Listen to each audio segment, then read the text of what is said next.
We will be reaping the fruits of your labor by way of publication. No, that's our ultimate goal. The publication of your paper in reputable journals. Okay, so yesterday we focused on research. Today we focused on extension.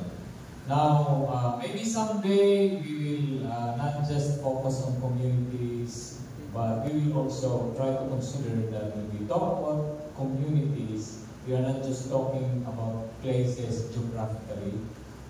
We may also consider the communities, like community of doctors, community of artists, community of educators, community of healthcare workers, etc. So there are many forms of communities. This time we are starting with geographical communities. Okay? So I believe that we have done our best, and the success of this activity is all because our active participation, presence, and support. So again, thank you very much, and mabuhay.